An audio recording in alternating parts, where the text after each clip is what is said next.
Hello दोस्तों, दृष्टि IAS के इन फोकस प्रोग्राम में आप सभी का स्वागत है। आर्टिफिशियल इंटेलिजेंस या कृत्रिम बुद्धिमत्ता को लेकर के हमने कई सारे विचारों को देखा है। इससे जुड़े हुए कई सारे प्रोग्राम्स को भी देखा है और मार्केट में अभी कुछ समय पहले काफी सारे इस तरह के नए प्रोग्राम और नए एप्लीकेशन हमें देखने को मिले थे। इन्हीं में से एक नाम था चैट जीपीटी का और इसको बनाने वाले जो डेवलपर्स थे उनका नाम था ओपन एआई। तो इस प्रक्रिया के अंतर्गत उन्होंने इस बार जो प्रोग्राम बनाया उसने विश्व को बहुत ज्यादा आश्चर्यचकित किया।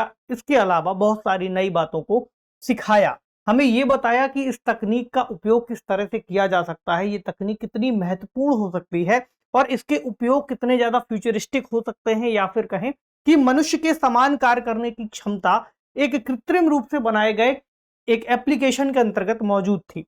इस प्रोसेस के बाद, इस पूरी चीजों को देखने के बाद इसके कई सारे और उन्नत चरणों पर काम चल रहा है।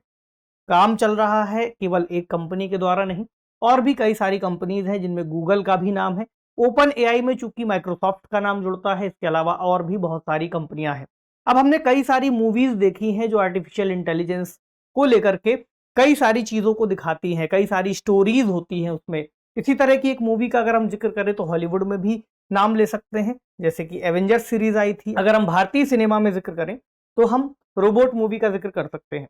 आर्टिफिशियल इंटेलिजेंस को उसमें जिस तरीके से दिखाया था, फिल्माया था, वो कुछ समय के लिए काल्पनिक हो सकता है, लेकिन अगर हम उस तरह की तकनीक की ओर बढ़ने जा रहे हैं तो उससे जुड़ी हुई जो चिंताएं हैं वो भी हमारे सामने आएंगी और उनका समाधान हमें समय रहते ही करना होगा। आज का हमारा टॉपिक एक ऐसे ही मुद्दे से जुड़ा हुआ है जहां पर आर्टिफिशियल इंटेलिजेंस या फिर ओपन एआई या फिर उससे संबंधित जो भी चैट जीपीटी जैसे प्लेटफॉर्म्स हैं उनको लेकर के कुछ सवाल खड़े किए गए हैं, और ये सवाल उन तकनीकी दिग्गजों ने खड़े किए हैं जो अपने आप में इन क्षेत्रों में विशेषज्ञता रखते हैं, जैसे कि एलोन मस्क, जैसे कि एप्पल के को फाउंडर, या फिर और भी कई सारे नाम। चलिए देखते हैं क्या क्या बातें हैं जो आज के टॉपिक में हमें जाननी है। जो नाम है एलन मस्क जैसे तकनीकी दिग्गजों ने क्यों की एआई और चैट जीपीटी को रोकने की मांग, तो इन्होंने इसको कुछ समय के लिए हॉल्ट करने या पॉज करने की बात की है कि हम कुछ समय के लिए रुकें और रुक करके पूरे प्रोसेस को समझें और सोचें कि किस दिशा में हम काम करने जा रहे हैं। न्यूज है why Elon Musk and Steve Wozniak have said AI can pose profound risk to society and humanity, कि किस तरह से जो आर्टिफिशियल इंटेलिजेंस है वो समाज के लिए और पूरी मानवता के लिए एक तरह से खतरा बन सकती है। क्या क्या कारण हो सकते हैं, किन मुद्दों की ओर ध्यान इन्होंने दिलाया है, तो हम समझेंगे चर्चा में क्यों है। इसके बाद एआई लर्निंग मॉडल किस तरह से काम करता है, हालांकि इस पर हमने पहले भी बात की है, लेकिन इस पूरे प्रक्रिया को समझने के लिए एक बार और समझ लेंगे। इस जो पत्र है इसमें एक ओपन लेटर की बात है जिसमें इन लोगों ने साइन किए हैं, उसमें क्या क्या बातें हैं, क्या चिंताएं हैं। इसके अलावा कुछ सुझाव भी दिए गए हैं कि कैसे हम इस पूरी प्रक्रिया को रेगुलेट कर सकते हैं। इस पत्र पर प्रतिक्रिया किस तरह से आई, क्या किसी ने कुछ कहा या नहीं कहा, क्या निष्कर्ष हो सकता है, और एक सवाल जो आपसे प्रीलिम्स में पूछा जा सकता है, अगर मेंस में लिखने के लिए आए तो फिर आपके पास काफी सारे विचार भी आज के प्रोग्राम के बाद बन जाएंगे। विज्ञान एवं तकनीक के खंड से जुड़ता है और भविष्य की तकनीक है, इसलिए इस पर बात करना जरूरी भी है और हमारी जिम्मेदारी भी है। तो ट्विटर के मालिक हैं और उद्यमी हैं एलोन मस्क, इसके अलावा एप्पल के सह संस्थापक हैं स्टीव वोजनियाक। इसके अलावा भी कई सारे नाम अभी हम आगे देखेंगे। इन लोगों ने क्या कहा है, इन लोगों ने एक ओपन लेटर पर साइन किया है जो कि फ्यूचर ऑफ लाइफ संस्थान की वेबसाइट में जारी किया गया था। इसका नाम था pause giant AI experiment an open letter. तो इन्होंने इस पर अपना समर्थन दिखाया है और इस पर हस्ताक्षर करने के साथ कई सारे प्रश्न भी आए हैं। तो चैट जीपीटी जैसे एआई से चलने वाले जो टूल हैं उनको भविष्य में रोल आउट करने से रोकने का आग्रह किया गया है। एक तरह से उनकी तकनीक का विकास और होता जा रहा है। हमने चैट जीपीटी के बाद जीपीटी 4 जब आया है, एक तरीके से उस पर अभी काम चल रहा है, लेकिन वो लोगों के लिए धीरे धीरे उपलब्ध कराया जा रहा है। उस पर हमने एक अलग से इन फोकस प्रोग्राम में चर्चा की थी, अगर आपने नहीं देखा है तो जाकर के उसके बारे में आप देख सकते हैं, उसकी क्षमताओं को जान सकते हैं और चैट जीपीटी से किस तरह से वह आगे की प्रक्रिया का काम कर सकता है, किस तरह से एडवांस है, वो भी आप जान पाएंगे। उसका लिंक आपको आई बटन में मिल जाएगा, तो देख लीजिएगा। अभी हम उससे संबंधित चिंताओं पर बात करते हैं। तो इन्होंने क्या कहा कि हम सभी एआई लैब से आह्वान करते हैं कि जीपीटी 4 से अधिक शक्तिशाली एआई सिस्टम के प्रशिक्षण को कम से कम 6 महीने के लिए तुरंत रोक दें। और ये बात इन्होंने कही है और कई सारे लोगों ने इस पर हस्ताक्षर किए हैं। अब शुरू से शुरू करें एक बार एआई लर्निंग मॉडल से, कि एआई लर्निंग मॉडल किस तरह से काम कर रहा है, चैट जीपीटी क्या है। इसमें कुछ एडवांस तकनीकें हैं, आराम से समझिएगा, समझ में आ जाएगी। तो इसमें एक शब्द है चैटबॉट। चैटबॉट क्या है? एक तरह का कंप्यूटर प्रोग्राम है। इसमें दो शब्द हैं, चैट और बॉट। बॉट बना है रोबोट से, तो चैटबॉट एक ऐसा रोबोट जो आपसे बात कर सकता है चैट के जरिए। कई सारी ऐसी कंपनीज हैं जो अपनी वेबसाइटों में इसका इस्तेमाल करने लगी हैं, जैसे कि अमेजॉन, फ्लिपकार्ट। अगर आपको अपना कोई ऑर्डर के बारे में जानना हो, अपना रिटर्न पता करना हो या रिफंड पता करना हो, तो आप चैटबॉट से जाकर के बात कर सकते हैं, वो आपको रिस्पॉन्स दे देगा। तो ये हुआ एक सामान्य संस्करण जिसका इस्तेमाल आज तक कंपनियां धीरे धीरे करती चली आ रही थी। कई सारे सरकारी वेबसाइट्स में भी आपको ऐसी चीजें मिल जाएंगी, कई सारे बैंक्स की वेबसाइट में भी मिल जाएंगी। अब आ गया है इसका एक उन्नत संस्करण जो हमने पिछले साल देखा, इसका नाम है चैट जीपीटी। तो चैट जीपीटी क्या है? आपसे पूछे गए प्रश्नों का उत्तर दे सकता है, प्लस प्रश्नों के बाद क्रॉस क्वेश्चन का भी उत्तर दे सकता है, आपके लिए किसी चीज को फ्रेम कर सकता है, लिख सकता है, और भी बहुत सारी काम कर सकता है। जैसे अपनी गलतियों को स्वीकार सकता है, ये कुछ नया सा लग रहा है।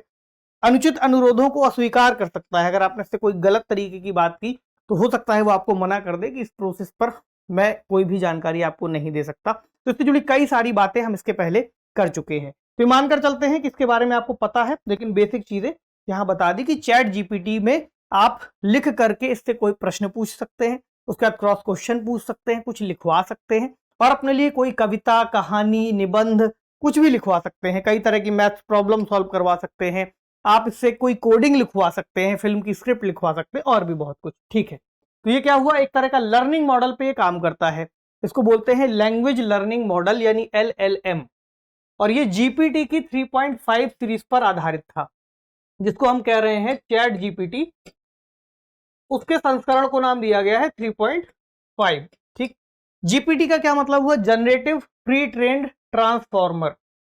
इसमें दो शब्द हैं, लैंग्वेज लर्निंग मॉडल, यानी कि भाषा सिखाने के आधार पर वह जो सॉफ्टवेयर है, प्रोग्राम है, वो काम करता है, भाषा को सीखता है। कंप्यूटर लैंग्वेज मॉडल है जो जीपीटी तकनीक पे काम करता है, और इनपुट के आधार पर जैसे ह्यूमन किसी चीज का रिस्पॉन्स देता है लिख करके, बता करके, वैसा ही टेक्स्ट ये जनरेट कर सकता है। और इसको इस तरह के प्रोसेस को सीखने में काफी ज्यादा तकनीकों का इस्तेमाल किया गया है, उसको सिखाया गया है, अलग अलग लैंग्वेज मॉडल पर इसको ट्रेंड किया गया है। हम जो इसको लिख करके देंगे उसको भी सीखेगा, उस पर अपनी गलती को जानेगा। तो एक एडवांस मॉडल है जो आर्टिफिशियल इंटेलिजेंस पर काम करता है, कृत्रिम बुद्धिमत्ता, इसी सेंस में कि वो चीजों को सीख पाता है, ना केवल इतना कि जो कहा गया उतना ही किया, उसने सीख भी लिया नई चीजों को। तो अभी तक के आर्टिफिशियल जो इंटेलिजेंस है उसमें क्या किया जाता है कि जो ह्यूमन प्रोग्रामर है वो किसी प्रोग्राम में विशिष्ट इनपुट को नहीं फीड करते। जैसे अगर कोई सामान्य प्रोग्राम आप देखेंगे तो उसमें केवल उस प्रोग्राम से जुड़ी हुई जानकारी को डाल दिया और फिर उससे जुड़े सवाल और उसका जवाब। इसमें क्या है कि बड़ी मात्रा में एक डेटा सेट को एक सिस्टम में फीड कर दिया जाएगा और उस डेटा से बनने वाले क्वेश्चंस को उनको सिखाया जाएगा और ट्रेंड कराया जाएगा उन क्वेश्चंस पर। तो जो प्रोग्राम है उस जानकारी का उपयोग खुद को ट्रेंड करने के लिए करेगा। कुछ ऐसी ही प्रक्रिया चैट जीपीटी में अपनाई गई थी। तो इसका विकास तकनीकी विकास का एक नया चरण माना गया है, और जब से ये प्रक्रिया आई है और फिर अब GPT-4 की बात आई है जो कि इससे एडवांस है और इमेजेस को देख करके चीजों को समझ सकता है कि इमेज में क्या बताया गया है, क्या क्वेश्चन है, और चित्र में क्या उसका उत्तर हो सकता है, वो इस लेवल पर काम कर सकता है। तो जीपीटी की तकनीकी दक्षता को मान्यता भी मिली, काफी सराहना मिली वैश्विक स्तर पर। कई सारे ऐसे कोर्सेज भी थे, कई सारे ऐसे एग्जाम्स भी थे जो ये क्रॉस कर पाया, जैसे कि यूएस बार परीक्षा, व्हार्टन स्कूल ऑफ बिजनेस जैसे जो भी संस्थान है उसका जो एग्जाम होता है एंट्रेंस, उसको पास करने में सक्षम है। तो अब ये पता चला कि आज के समय जो तकनीकी दक्षता है वो इतनी ज्यादा हो गई है कि प्रोग्राम मनुष्य की तरह काम कर सकता है। यहां से ही चिंता आपको समझ में आएगी। तो जो पत्र है उसमें क्या क्या बातें हैं इसको जान लें। तो FLI की वेबसाइट पर इसको पोस्ट किया गया है, और AI जैसे क्षेत्रों में अनुदान, पॉलिसी रिसर्च और कई तरह के काम ये संस्था करती है। इसके अंतर्गत जो पत्र है उसमें कई सारे शोधकर्ता हैं, टेक्नोलॉजी कंपनीज के CEO हैं, जैसे एलॉन मस्क की हमने बात की थी, और कई सारे ऐसे लोग भी शामिल हैं जो नामी गिरामी लोग हैं, उन्होंने इस पर हस्ताक्षर किए हैं। हस्ताक्षर का मतलब ही हुआ कि वो इसके पक्ष में है और इस दिशा में लोगों का ध्यान आकर्षित करना चाह रहे हैं, और खासतौर से कंपनियों और सरकारों का। पत्र में क्या कहा गया है? AI सिस्टम में अब मानव प्रतिस्पर्धी बुद्धि शामिल हो चुकी है, यानी इतना एडवांस है कि मनुष्यों के साथ प्रतिस्पर्धा कर सकता है, उनको मात दे सकता है और कई चीजों में उनसे बेहतर दिखाई देता है। तो पृथ्वी पर अब तक जो जीवन रहा है उसके इतिहास में एक गहरा परिवर्तन हमें दिखाई देता है जिसको ये लीड कर सकता है, इसके बारे में बात है। तो इन्होंने क्या कहा कि एक ऐसी योजना बनाई जाए और ऐसे इंतजाम किए जाएं ताकि इस तरह के जो भी कार्य हो रहे हैं उनको हम मैनेज कर सकें, ह्यूमैनिटी के हिसाब से मैनेज कर सकें और उससे जनरेट होने वाले या उससे बनने वाले प्रश्नों का हम आज के समय जवाब तलाश पाएं। क्योंकि अगर ये प्रोग्राम बन जाएगा तो आगे चल करके फिर इसका उत्तर तलाशना बहुत मुश्किल होगा, क्योंकि प्रोग्राम हमारे सामने होगा और फिर हम कई सारी चीजें नहीं कर पाएंगे। तो दावा यह किया गया है कि अभी के समय जो योजनाएं चल रही हैं उसका मैनेजमेंट इस तरीके से नहीं किया जा रहा कि हम भविष्य की चीजों को, भविष्य की चुनौतियों को ध्यान में रख पा रहे हों। नया डिजिटल दिमाग विकसित करने के लिए आउट ऑफ कंट्रोल रेस हो रही है, सभी लोग इस दिशा में लगे हुए हैं, कोई भी इसकी पॉलिसी बनाने का लेकर के बात नहीं कर रहा। और जो इसके प्रोग्रामर हैं, जो डिजाइनर हैं, जो इसके निर्माता हैं, वो भी अभी कई स्थितियों में इसको नहीं समझ पा रहे हैं या फिर भविष्य को लेकर किसकी संभावनाओं का जवाब आज के समय नहीं दे पा रहे हैं। तो ऐसी बात इन्होंने कही।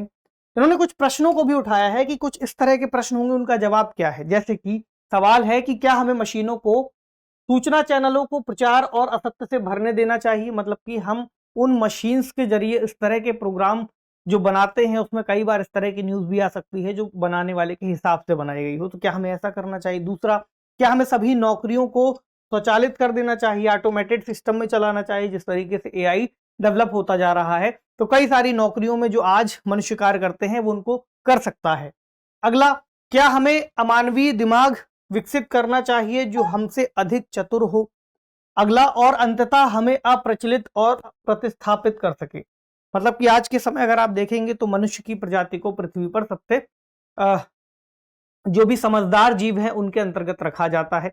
मनुष्य ने कई तरह की तकनीकों को इजाद किया है, कई तरह की मशीनों को बनाया है और चांद और आगे आने वाले जो भी ग्रह हैं वहां तक हम पहुंचे हैं।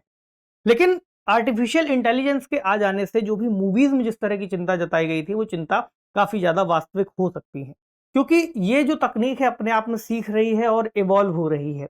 कल को ऐसा हो सकता है कि इसका जो दिमाग है कृत्रिम रूप से निर्मित, वो मशीन्स के अंतर्गत मनुष्यों से बेहतर तो हो ही जाएगा। उसके बाद अगर वो स्वयं से निर्णय लेने की स्थिति में आ गए तब फिर जो फाइनल डिसीजन है उस रेस के लिए या मनुष्यों के लिए वो कौन लेगा, ये एक बड़ा सवाल है। अगला, कि क्या हमें अपनी सभ्यता से नियंत्रण खोने का जोखिम उठाना चाहिए। तो इस तरह के जो भी सवाल हैं, बात कही गई है कि ऐसे जो भी निर्णय हैं वो अनिर्वाचित तकनीकी लीडर्स को नहीं सौंपे जाने चाहिए। मतलब कि जो भी कंपनियां इस फील्ड में काम कर रही हैं उनको किसी ने निर्वाचित नहीं किया, उनको किसी ने चुना नहीं है, वो खुद से इस तरह के काम कर रही हैं। लेकिन इसका जो इम्पैक्ट है वो बहुत बड़े स्तर पर सामने आ सकता है, ये इनका सवाल है। हालांकि इन्होंने कुछ सुझाव भी दिए हैं कि अगर ऐसी चिंताएं हैं तो अभी के लिए क्या कर सकते हैं। जैसे इन्होंने कहा कि GPT-4 को विकसित किया जा रहा है तो उससे अधिक शक्तिशाली जो भी प्रशिक्षण प्रणालियां हैं, ट्रेनिंग मॉड्यूल्स हैं, उनको 6 महीने के लिए कम से कम रोक दिया जाना चाहिए, उनको हम पॉज कर दें। दूसरा, जो भी पॉज होगा हमें पता कैसे चलेगा, उसको सार्वजनिक किया जाए और उसको सत्यापित किया जा सके, इस तरह की कोई व्यवस्था हो। उसमें जो भी मार्केट प्लेयर्स हैं, जो भी प्रमुख लोग हैं वो इससे जुड़े हों और इसको देखें। इसके अलावा जो पॉज है अगर उसको ठीक तरह से लागू ना किया जा पा रहा हो तो इसमें सरकारें कदम उठाएं और कंपनीज को फोर्स करें कि इस तरह के पॉज वो अभी लगाएं, मतलब कि अभी का जो एडवांसमेंट है उसको कुछ समय के लिए रोक दें। तो कंपनियां उन्नत एआई डिजाइन और विकास के लिए साझा सुरक्षा प्रोटोकॉल का एक सेट विकसित करें। बेसिकली जो भी वो बना रहे हैं उसके लिए सुरक्षा किस तरीके से सुनिश्चित हो सकेगी इसकी बात करें, इससे जुड़े हुए कानूनी फ्रेमवर्क बनाएं, सरकारें उसमें इंटरफेयर करें और उसके बाद चीजें बन करके आए। और जो भी बने उसको स्वतंत्र रूप से जो भी बाहर से आने वाले विशेषज्ञ हैं, एक्सपर्ट हैं, उनकी निगरानी में सारा काम हो, क्योंकि अगर उसी कंपनी के लोग देख रहे होंगे तो सारी बातें बाहर नहीं आ पाएंगी, क्योंकि प्रक्रिया इतनी जटिल है कि उसको हर कोई समझ भी नहीं पाएगा। तो इन्होंने क्या कहा कि कानूनी संरचना और फुल प्रूफिंग के साथ एक उचित ढांचा बनाया जाए, प्रस्तावित किया भी है, जैसे कि वाटर मार्किंग सिस्टम की जो भी चीजें बने स्पष्ट रूप से सामने आए। अगला, एआई के कारण अगर किसी को नुकसान होता है तो उसके लिए जो जिम्मेदारी है, लायबिलिटीज है, वो किसके ऊपर आएंगी, इनको तय किया जाए। अगला, तकनीकी एआई सुरक्षा अनुसंधान के लिए जो फंड है, फंड की व्यवस्था की जाए ताकि इन चीजों से जो सुरक्षा की व्यवस्था है उसको किया जाए। तो पब्लिक फंडिंग की बात करते हैं। ये कुछ इनके सुझाव हैं। अब एक सवाल ये होगा कि जब इस तरह के प्रश्न आए तो फिर जो कंपनियां इस पर कार्य कर रही हैं उनकी क्या प्रतिक्रिया है, क्या उन्होंने कुछ कहा है, या उनके पास पहले से ऐसे कोई मॉडल रहे हैं जिस पर वो काम कर रही हो। तो अभी हाल फिलहाल में जिस कंपनी की बात है उसने इस पर कोई रिस्पॉन्स नहीं दिया है, लेकिन इसके प्रभावों पर उन्होंने कुछ समय पहले चर्चा की थी, तो उनका भी एक विजन जान ले कि किस तरह से काम हो रहा है। उन्होंने पोस्ट में एजीआई पर चर्चा की थी, यानी आर्टिफिशियल जनरल इंटेलिजेंस। इन्होंने क्या कहा कि इसको हमें सावधानी पूर्वक अस्तित्व में लाना होगा, धीरे धीरे उस दिशा में कार्य कर रहे हैं। तो इसका एक तरीके से धीरे धीरे क्रमिक रूप से संक्रमण कराना होगा दुनिया के साथ, यानी आज के समय लोग इसके साथ धीरे धीरे काम करना सीखेंगे, बेहतर होंगे, इस तकनीक को समझेंगे और इसका किस तरीके से इस्तेमाल किया जा सकता है इसको जानेंगे। तो शक्तिशाली है एआई, इसको दुनिया में प्रगति की दर को बहुत तेज कर सकती है। इसलिए ये जो गेन है, ये जो वृद्धि है, इसको हमें समायोजित करना होगा और अभी से हमें इस दिशा में प्रयास करना होगा, ऐसा इनका मानना है। लेकिन जो सवाल है वो अभी भी सामने है और सवाल महत्वपूर्ण है। इस पर क्या हो सकता है, इस पर निष्कर्ष कई तरह के विशेषज्ञ हैं वो अलग अलग तरह से देते हैं। जैसे कि उनका मानना यह है कि इस दिशा में चूंकि कई सारे कंपटीशन बहुत तेजी से बढ़ता जा रहा है, तो ऐसा भी हो सकता है कि कई सारी कंपनीज केवल इस वजह से इस तरह के सवाल खड़े कर रही हों कि उनको इसके बारे में जानकारी मिलती रह सके। लेकिन जो प्रश्न है वो अपने आप में अभी भी महत्वपूर्ण है। अब इसमें जैसे एक उदाहरण है कि एलोन मस्क ने 2015 में ओपन एआई के शुरुआती फाउंडर्स में से वो एक थे, बाद में से उन्होंने अलग कर लिया खुद को। उन्होंने कहा कि हितों का टकराव हो रहा है क्योंकि वो टेस्ला कंपनी जिसको ओन करते हैं उसमें वो एआई को इंट्रोड्यूस करना चाह रहे हैं, आर्टिफिशियल इंटेलिजेंस को उसमें भी शामिल करना चाह रहे हैं। ये एक उदाहरण है उनका। तो विशेषज्ञों का क्या कहना है कि संभावित जो खतरे हैं उनको इंगित करने वाला जो पत्र है वो अच्छा विचार है, उस पर विचार निश्चित तौर पर किया जाना चाहिए। लेकिन केवल वे कंपनीज ही नहीं जो इस दिशा में काम कर रही हैं, कई ऐसी भी कंपनीज हैं जिन्होंने इस तरीके से जब भी उनके ऊपर किसी बात का दबाव आया तो उन्होंने इसको नकारा है। जैसे उदाहरण उन्होंने एलन मस्क का ही दिया कि उनकी जो टेस्ला कार्स हैं वो सेल्फ ड्राइविंग कार्स को भी बनाती है, तो उसमें कई बार आर्टिफिशियल इंटेलिजेंस की गलती की वजह से एक्सीडेंट हो जाते हैं, दुर्घटनाएं हो जाती हैं। तो इस पर जब जिम्मेदारी तय करने की बात आई है तो जो टेस्ला कंपनी है उसने इसका काफी ज्यादा प्रतिरोध किया था। तो प्रश्न ये है कि केवल एक ही कंपनी पर इस तरीके की जिम्मेदारी ना आए बल्कि सभी पर आए। और आज के समय में चूंकि हर तरह के जो भी प्रोग्राम्स चल रहे हैं या फिर जो भी तकनीक बन रही है, चाहे वो वेबसाइट हो, चाहे वो सर्च इंजन हो या अलग अलग तरह की चीजें हो, उसमें आर्टिफिशियल इंटेलिजेंस को धीरे धीरे शामिल किया जा रहा है। ऐसे में सभी कंपनीज मिलकर के, सभी सरकारें, सभी हितधारक मिलकर के एक साथ इस दिशा में सोचें और जिस पर भी जिम्मेदारी जिसकी भी बनती है वो उसको स्वीकारें और फिर इस हिसाब से जो फ्रेमवर्क बन सके उसको बनाएं। क्योंकि प्रश्न अपने आप में बहुत महत्वपूर्ण है, तकनीक आई है, कैसे हम उसको रेगुलेट कर पाएंगे ये आगे के समय में देखा जाना महत्वपूर्ण होगा। इस पर आज से ही प्रयास करने होंगे। प्रश्न क्या है? प्रश्न है निम्नलिखित कथनों पर विचार कीजिए। पहला, जनरेटिव प्री ट्रेन ट्रांसफॉर्मर यानी जीपीटी एक कंप्यूटर लैंग्वेज मॉडल है जो इनपुट के आधार पर मानव समान पाठ का उत्पादन कर सकता है। अगला, चैटबॉट एक कंप्यूटर प्रोग्राम है जो किसी व्यक्ति के साथ बातचीत कर सकता है। उपरोक्त में से कौन सा या कौन से कथन सही है? तो आपको कमेंट सेक्शन में लिखना है कि कौन सा विकल्प यहाँ पर या कौन से विकल्प सही हैं। तो अब आपने जितना इस प्रोग्राम को ठीक से समझा होगा अपनी राय जरूर लिखिएगा। इसमें मेंस से भी सवाल बन सकता है या निबंध के टॉपिक में भी ये विषय महत्वपूर्ण हो सकता है। तो बताइएगा कि ये प्रोग्राम आपको कैसा लगा। मिलते हैं अगले सेशन में किसी अन्य महत्वपूर्ण विषय के साथ। आपको इस प्रोग्राम की पीडीएफ उपलब्ध करा दी जाएगी। पढ़ते रहिए, अपना ख्याल रखिए। शुक्रिया।